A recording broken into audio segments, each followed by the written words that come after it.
सरस्वती शिक्षा समिति पाली द्वारा संचालित ऑनलाइन कक्षाओं में एक बार पुनः सभी भैया बहनों का स्वागत, अभिनंदन।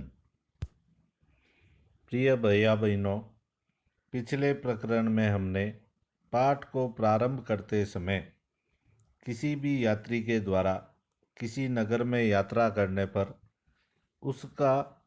उस नगर को लेकर अनुभव के बारे में हमने अध्ययन किया था, जिसके अंतर्गत भारत के प्रमुख व्यापारिक केंद्र और शिल्पकारी उत्पादन के कुछ प्रमुख केंद्रों के बारे में अध्ययन किया था। साथ ही प्रशासनिक केंद्र के अंतर्गत चोल राजाओं की राजधानी तंजावुर के बारे में पढ़ा था। मूर्ति कला के अंतर्गत लुप्त मोम तकनीक से बनाई जाने वाली विधि के बारे में भी पढ़ा था। आशा करता हूँ आपने अच्छी तरह से अध्ययन कर पिछले प्रकरण को समझने का प्रयत्न किया होगा।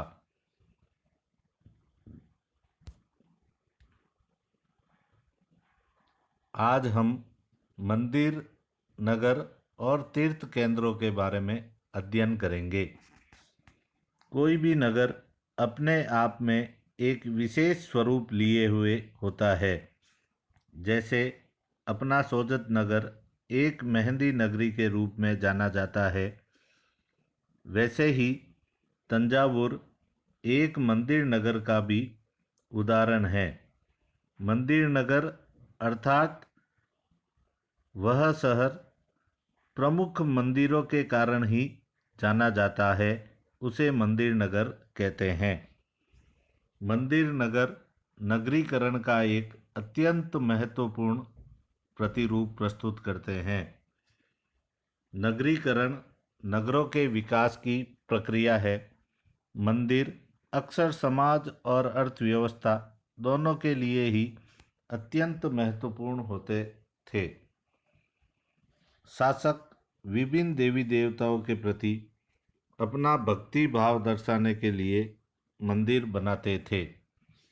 वह मंदिरों को भूमि एवं धन अनुदान में देते थे, जिनकी आय से धार्मिक अनुष्ठान विधि विधान से संपन्न किए जाते थे। तीर्थ यात्रियों तथा पुरोहित पंडितों को भोजन कराया जाता था और पर्वोत्सव मनाए जाते थे। मंदिर के दर्शनार्थ भी दान दक्षिणा दिया करते थे। मंदिर के कर्ता धर्ता मंदिर के धन को व्यापार एवं साहूकारी में लगाते थे। धीरे धीरे समय के साथ बड़ी संख्या में पुरोहित, पुजारी, कामगार, शिल्पी, व्यापारी आदि मंदिर तथा उसके दर्शनार्थियों एवं तीर्थयात्रियों की आवश्यकताओं को पूरा करने के लिए मंदिर के आसपास बसते गए। इस प्रकार मंदिर नगरों का विकास हुआ।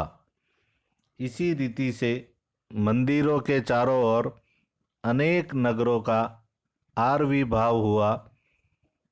जैसे मध्य प्रदेश में भील स्वामिन, भिलसा या विदिशा और गुजरात में सोमनाथ।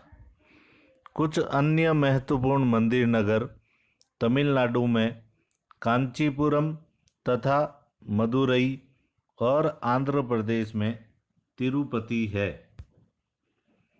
तीर्थ स्थल भी धीरे धीरे नगरों के रूप में विकसित हो गए। वृंदावन उत्तर प्रदेश और तिरुवन्नमलई तमिलनाडु ऐसे नगरों के दो उदाहरण हैं। अजमेर राजस्थान 12वीं शताब्दी में चौहान राजाओं की राजधानी था और आगे चलकर मुगलों के शासन में वह सूबा मुख्यालय बन गया। यह नगर धार्मिक सह अस्तित्व का एक उत्कृष्ट उदाहरण प्रस्तुत करता है। सुप्रसिद्ध सूफी संत ख्वाजा मोइनुद्दीन चिश्ती यहाँ 12वीं शताब्दी में बस गए थे और उनके दर्शनार्थी एवं श्रद्धालु सभी पंथों मतों के हुआ करते थे। अजमेर के पास ही पुष्कर सरोवर है, जहाँ प्राचीन काल से ही तीर्थयात्री आते रहे हैं। कक्षा कार्य के रूप में 4 प्रश्न दिए गए हैं, जिसको आप पूर्व की जो PDF स्लाइड्स है उसमें उनको अच्छी तरह से समझकर इन प्रश्नों का उत्तर देने का प्रयत्न करेंगे। धन्यवाद।